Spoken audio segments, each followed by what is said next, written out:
곡물로 바친 처녀, 환관, 소 1만 마리. 1408년 태종 8년 봄 명나라 사신 황엄이 조선 땅을 밟았다. 그는 원래 조선 출신 환관이었다.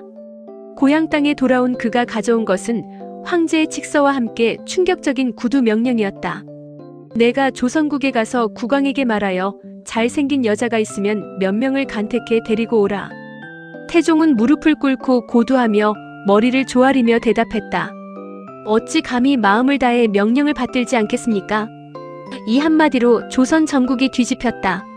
금혼령 전국이 아수라장이 되다. 조정은 즉각 전국에 금혼령을 내렸다. 딸을 가진 집은 혼인을 금지당했다. 그러나 어느 부모가 자기 딸을 기꺼이 만리타국으로 보내려 하겠는가? 비밀리에 혼인을 서두르거나 혼약을 맺는 일이 전국적으로 터져나왔다. 사원부는 강단 있게 본보기를 잡았다. 예문관 대제학 성성린 등 고위 관료의 집안까지 금혼령을 어겼다는 이유로 옥에 가두었다. 죽은 관료의 처, 전직 관원의 부인까지 끌려와 조사를 받았다. 딸을 빼돌리려 한 지평주사 권문희는 끝내 딸을 보내지 않다가 옥에 갇혔고 그 여파로 감독관까지 연좌되어 함께 투옥되었다. 선발 작업은 집요하게 이어졌다. 5월, 6월, 7월, 8월, 9월, 10월 황엄은 경복궁을 수십 차례 드나들며 처녀들을 줄 세워 살폈다. 전후로 모인 처녀만 300명에 달했다. 미색이 없다. 황엄의 갑질과 조선왕의 굴욕. 황엄은 거침없었다. 처녀들을 보다가 마음에 들지 않으면 대놓고 노했다. 경상도 담당 내관 박유를 그 자리에서 결박하며 호통을 쳤다.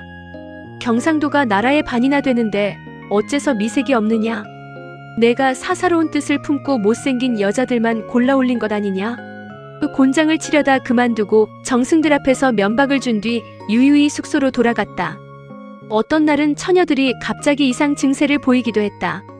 입이 반듯하지 않거나 머리를 흔들거나 다리를 절룩거리는 딸들. 황엄은 크게 노했고 사원부는 그 아버지들을 딸을 잘못 가르친 죄로 탄핵하여 유배 보냈다. 딸이 살아남으려 몸을 망가뜨린 것인지 정말 긴장으로 몸이 굳어버린 것인지는 알 수 없다. 태종은 굴욕을 견디며 도승지 황희를 황엄에게 보내달랬다. 아이들이 부모 곁을 떠날 것을 슬퍼하여 음식도 못 먹어 수척해진 것이니 중국식 화장을 다시 시켜보십시오. 황엄은 마지못해 좋습니다라고 답했다. 황엄이 지방까지 직접 내려가 처녀를 더 뽑겠다고 엄포를 놓자 태종은 또 황희를 보내 공손하게 만류했다. 황엄이 이를 두고 나중에 실토했다.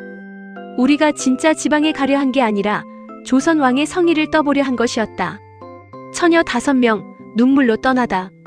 수개월의 선발 끝에 최종 간택된 처녀는 5명이었다. 권집중의 딸 18세, 임첨년의 딸 17세, 이문명의 딸 17세, 여기진의 딸 16세, 최득비의 딸 14세. 시녀 16명과 황관 12명이 수행했다.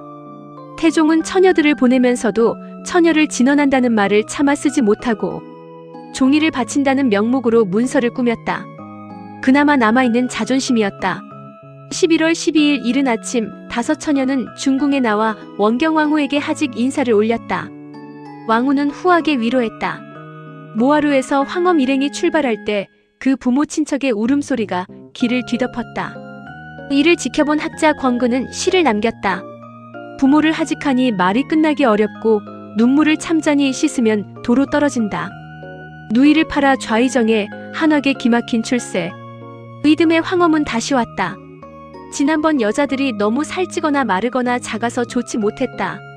그래도 국왕의 성의를 봐서 봉작을 내렸으니 1명이나 2명 더 보내라. 태종은 또 무릎을 꿇었다. 태종 17년에는 한학의 누이 한씨가 선발되었다. 명태종의 총애를 받아 후궁에 올랐고 황제는 오빠 한학에게 중국 관직 광록 소경을 내렸다. 조선에서는 변변한 무관직에 불과했던 한학이 중국 황실의 인맥으로 조선 조정의 실력자로 급부상했다. 그러나 그 결말은 비극이었다. 황제가 죽자 궁인 30여 명이 순장되었다. 목을 메어 죽이는 방식이었다. 한씨는 죽는 순간에도 우리 어미가 노령이니 본국으로 돌아가게 해달라고 호소했다. 그것이 마지막 말이었다. 세종 9년 한학의 막내 누이마저 다시 선발되었다. 그녀는 약을 권하는 오빠에게 말했다. 누이 하나를 팔아서 부귀가 이미 극진한데 무엇을 위하여 약을 쓰려 하오. 그리고 자신의 혼수 친구를 칼로 찢고 모아둔 재물을 친척들에게 모두 나눠주었다. 한학은 이후 이조판서 좌의정에까지 올랐다.